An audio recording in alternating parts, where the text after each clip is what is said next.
This is the same report as was produced last month, as was highlighted by Councillor Lewis. And really what I want to say in relation to this issue is quite complex, but we're working on a number of solutions that we believe that we will be able to deliver very, very shortly. It's a very sensitive situation, and the dolmen is situated on private property. And we are working very, very closely with the landowner. We're also working very, very closely with the groups that are interested in this particular issue, but we're also working very closely with the Cherrywood team. And I think it's important to point out that we are expecting a Greenway, a public consultation Part 8, to be announced in the next couple of weeks, that will provide the means in which the access to the dolmen can be formalised, and that we're expecting that very, very shortly. The dolmen is accessible at the moment and people are accessing it, but it's a difficult access, and people are still, as you can see from the newspaper today, there was a number of photographs taken by people close to the dolmen. So it is still accessible, it's not inaccessible. But we need to formalise that access and to make that access easier. But there's a number of complexities and sensitivities that I'm working on, and I will bring a further report to the meeting to advise in relation to that on any updates. Thank you, Ms Langan, and thank you for the work you have done to date, and that would be great if there was more accessible access that could be created, and no better lady to get an agreement if it's coming. So thank you. Councillor Saul, please. Yep, thank you, Ciarán. Again, just to start off, this motion, or this report, was on foot of a motion passed at the November Council meeting. Again, I first of all like to thank Councillor Donald Smith, for his support on the wording of that.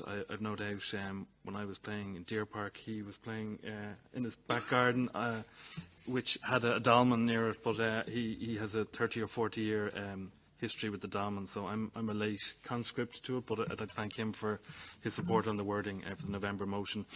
Again, I'd like to welcome the report, and I'd like to welcome the verbal report as well. This is a unique valley and it's a unique dolmen, thousands of years old. Access has been challenging over the last 2 years.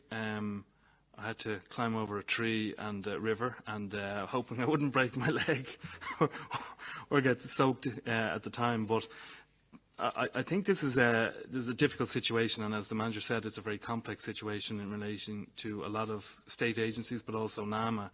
And I think there was a lot of concern in relation to the NAMA-held land, which is up for tender. And I think a local Facebook page was created and did a huge amount of work in making raising the awareness of the issues in relation to both the NAMA land, but also the accessibility issues which have been coming to a head over the last couple of months and the last year. I think it's important that we keep the pressure on this, so I'd like to propose that the manager, with your agreement, that you bring back a report to the June meeting. I do understand that Cherry was involved, the OPW were involved, obviously the private landowner has her own rights there.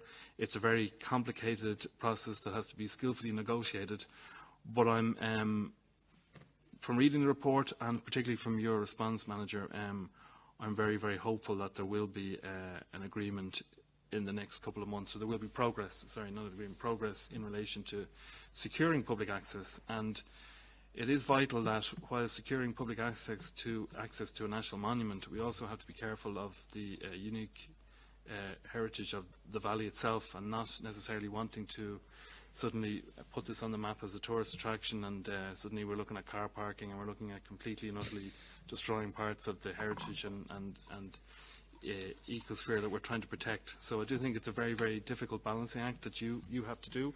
I'd like to thank also Deirdre Black, who's the Heritage Officer, who, working with you, manager, has done a huge amount of work in meeting the residents, local groups and the landowner. So I would propose, thank you for all the work you've done. I'm looking forward to the Part 8 from the Cherrywood side, and I would propose that we bring this back as a headed item for the June meeting, if that's agreeable with you and the Council. Thank you. Councillor Lewis, please. Thanks, Gerlach, and thanks for all the work, I suppose, that's gone into to reach in this juncture. I'm very aware of the issue and the struggle to get access, continued and permanent access to this site going into the future. Just have a couple of questions. First of all, just there's a little bit of ambiguity, I think, within the report where it suggests or it states that visual access is the objective. And while I appreciate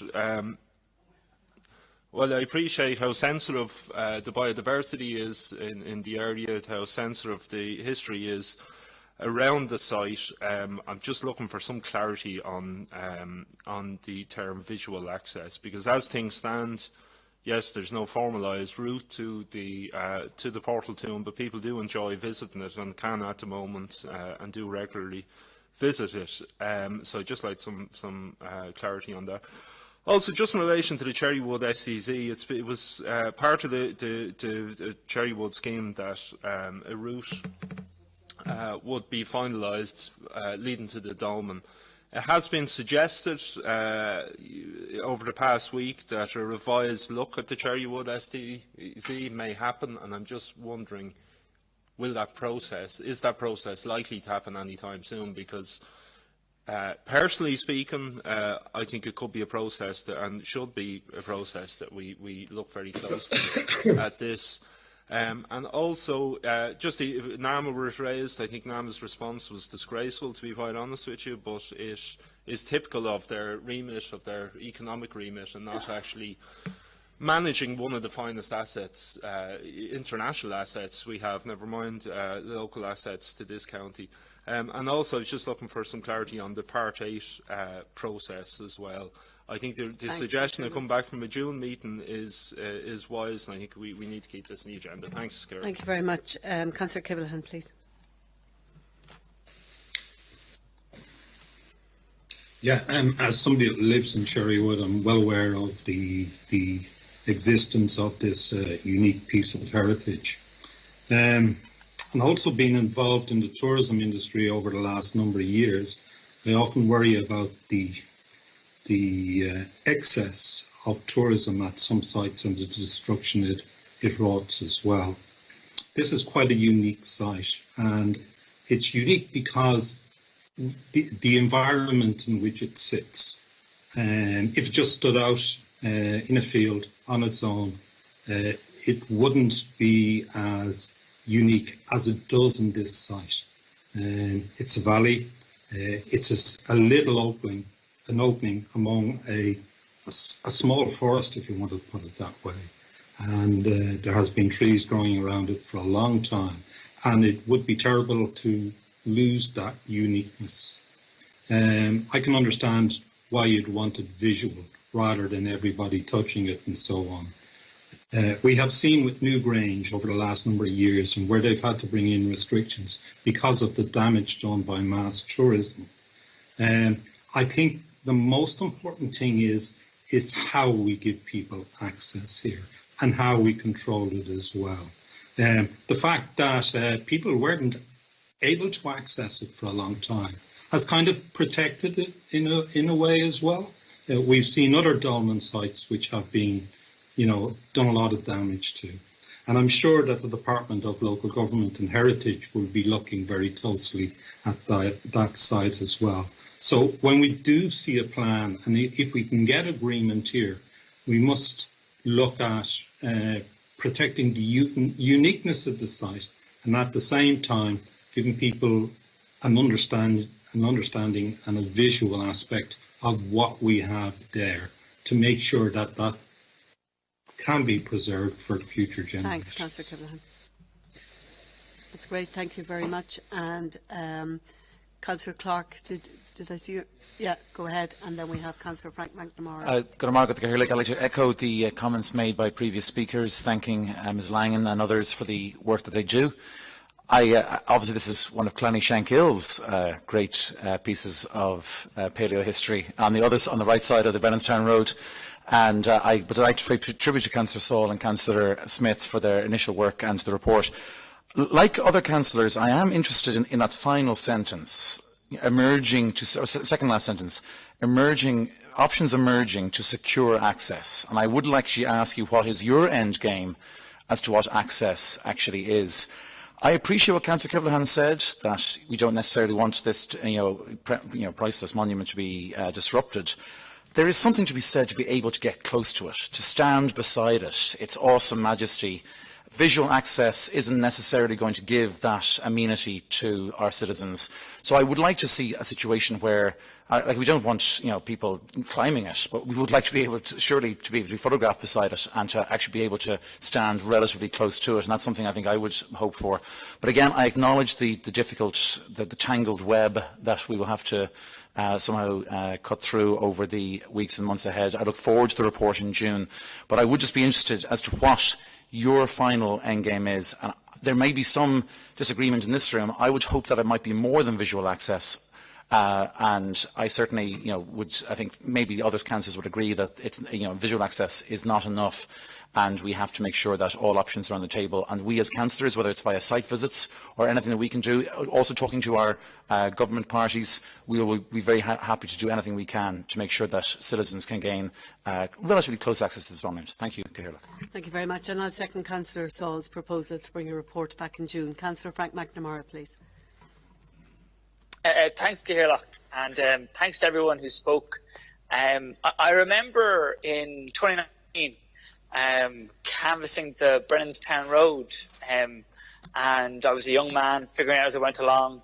And every now and then, someone would invite me in for a cup of tea, and I would always accept. And I went into this woman's house on the Brennanstown Road. We were chatting. She gave me a cup of tea, and I was having a great time talking to them. And I'm pretty sure I got their vote, although sure, I'll never know. And then she said, "Do you want to come out back? I have a surprise out back." And sure, I said, "Okay, that sounds great. I wonder what this is going to be." So she brings me out back. Point of order. Go down, down, down. Oh, sorry. Point of order. Is this TMI? We'll tell him. So we went. Go ahead, Councillor McNamara. Yeah. So I went down this deep, deep garden, all right? And she brought me to this dolmen that was thousands of years old. And she said to me, "Do you know, this is one of the biggest dolmens in the country?" And I said to her, "I had no idea this existed." And she said, "Yeah, most people don't. People come down every now and then, but most people have no idea it's here." So I thought it was very special anyway, and I did a video about the dolmen and all that kind of stuff on the campaign trail.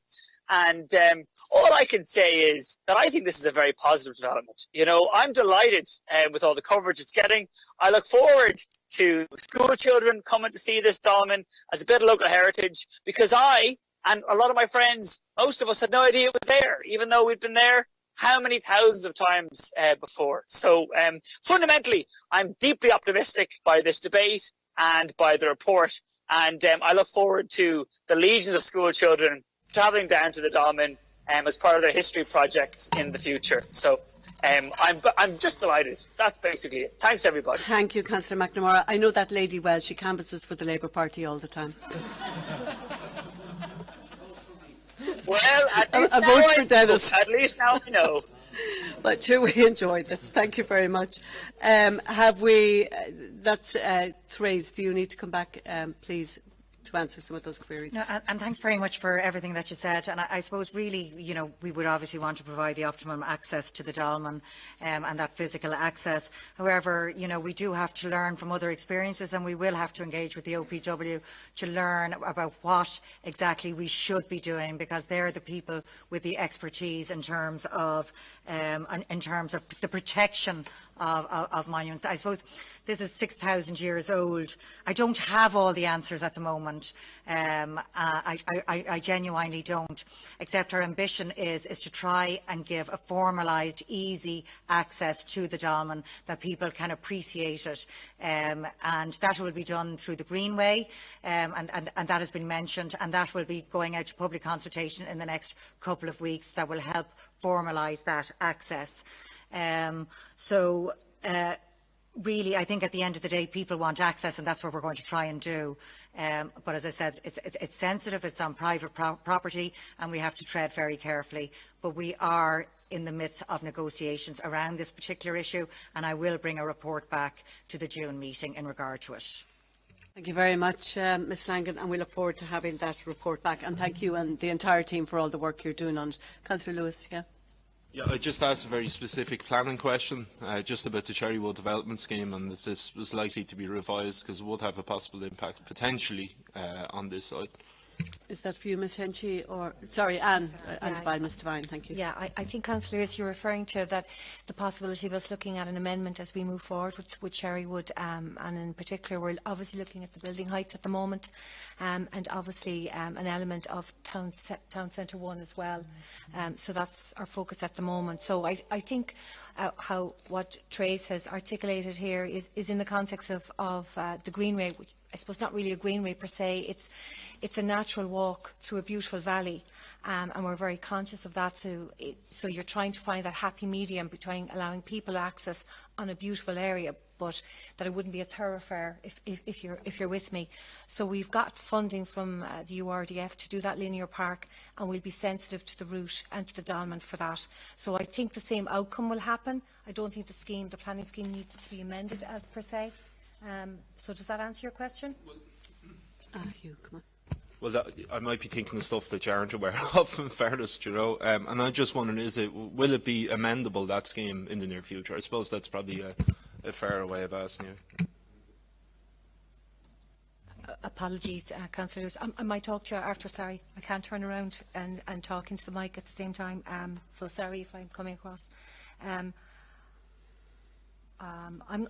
not really aware of what you're saying when you say the planning scheme in totality. You mean being amended? There is proximity of the Portal Doom, large planned development, and I'm just wondering, potentially could amendment, if the scheme is reopened for consideration or revision, could potentially an amendment be put relating to the land surrounding the Dome? Okay, apologies, I think I catch your drift now. I'm just looking at it where it is, and it's very much hugging the boundary of the STZ. So the lands within the STZ around the Dolmen would all be green infrastructure. They're all in a natural greenway, or